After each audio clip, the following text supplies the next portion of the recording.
사라진 판사, 끝없는 미스터리. 1930년 여름, 미국 뉴욕의 법조계는 믿기 힘든 사건에 휘말리게 됩니다. 주인공은 바로 뉴욕주 1심 법원의 판사였던 조지프 포스크레이터. 당시 나이 41세였습니다. 펜실베이니아 출신으로 라파에트 대학과 컬럼비아 로스쿨을 거쳐 엘리트 코스를 밟아온 그는 민주당 정치권과 긴밀히 연계하며 승승장구했고, 그해 4월에는 뉴욕주 대법원 판사로 임명되며 법조계에서도 촉망받는 인물이었습니다. 표면상으로는 모든 것이 완벽해 보였던 그의 삶은 그러나 단 한 번의 실종으로 모든 것이 뒤틀리게 됩니다. 1930년 8월 3일, 크레이터는 메인주의 별장에서 아내 스텔라와 함께 여름휴가를 즐기고 있었습니다. 그런데 그날 오후 뉴욕에서 걸려온 한 통의 전화가 모든 사건의 서막이 됩니다. 그는 아내에게 며칠 뉴욕에 다녀오겠다고만 남긴 채 별장을 떠났고, 이것이 스텔라가 본 남편의 마지막 모습이 되고 맙니다. 이상했던 점은 크레이터가 왜 뉴욕에 가는지 이유를 전혀 밝히지 않았다는 것이었습니다. 뉴욕에 도착한 크레이터는 더욱 기묘한 행적을 보였습니다. 자택에 머무르면서도 8월 4일과 5일 이틀간 집 밖으로 나가지 않았고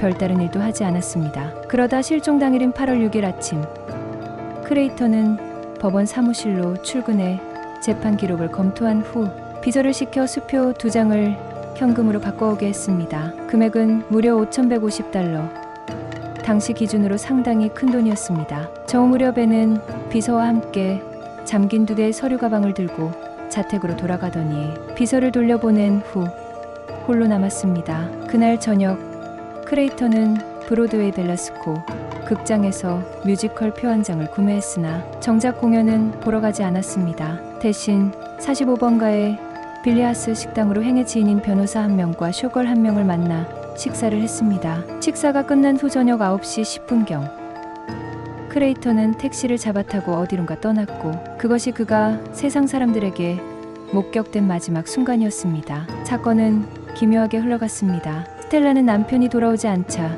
주변 사람들에게 연락했지만 돌아온 답은 걱정하지 말라는 무책임한 말뿐이었습니다. 결국 법원이 개원하는 8월 25일이 되어서야 동료 판사들이 비로소 사태의 심각성을 깨닫고 사설탐정까지 고용해 그의 행방을 수소문했지만 소득은 없었습니다. 경찰의 공식 실종 신고가 접수된 건 사건 발생한 달이나 지난 9월 3일이었습니다. 대대적인 수사가 이어졌습니다. 대배심에서는 무려 95명의 증인을 소환해 조사를 벌였고, 경찰은 크레이터의 금고를 열어보았으나 그 안은 텅 비어 있었습니다. 서재에 있었던 그 개의 서류 가방도 온데간데 없었습니다. 언론은 사건을 연일 대대적으로 보도하며 전국적인 관심을 끌어모았고, 수천 건의 제보가 밀려들었지만 허위 신고로 혼란만 가중시켰습니다. 결국 대배심은 증거 불충분이라는 결론을 내릴 수밖에 없었습니다. 1931년 1월, 메인주 별장에서 돌아온 스텔라 크레이터는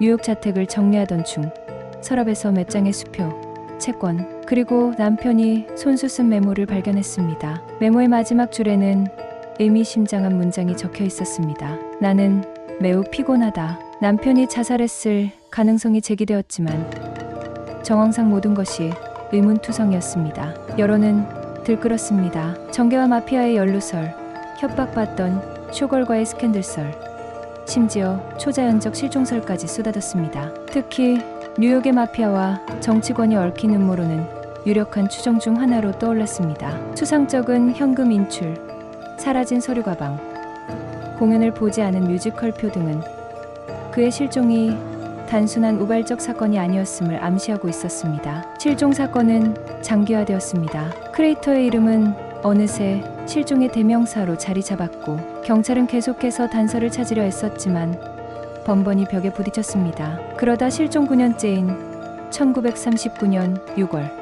법원은 최종적으로 그의 사망을 선고했고, 경찰은 그 후로도 무려 40년 넘게 수사를 이어갔습니다. 그러나 결정적 증거는 끝내 나오지 않았고, 1979년 뉴욕 경찰은 이 사건의 공식 수사 종료를 선언했습니다. 그리고 사건은 잊혀지는 듯 했습니다. 그러나 2005년 한 할머니의 죽음과 함께 새로운 국면을 맞이하게 됩니다. 할머니가 남긴 편지에는 충격적인 내용이 담겨 있었습니다. 그녀의 남편이 젊은 시절 술집에서 들은 이야기라며 크레이터가 4명의 남성에 의해 살해된 뒤 코니 아일랜드 브로드워크 밑에 안매장되었다는 것이었습니다. 편지에는 살인을 가담한 자들의 실명까지 적혀 있었지만 이들 모두 이미 고인이었고 직접적인 증거는 없었습니다. 결국 이 편지 역시 미스터리를 풀어줄 열쇠가 되지는 못했습니다. 조지프 포스 크레이터 판사의 실종은 오늘날까지도 미국 역사상 가장 미스터리한 실종 사건 중 하나로 남아 있습니다. 끝없는 의혹과 음모론 속에서 그가 사라진 그날 밤, 뉴욕의 어두운 골목, 어디에선가 감춰진 진실은 여전히 깊은 그림자 속에 묻혀 있습니다.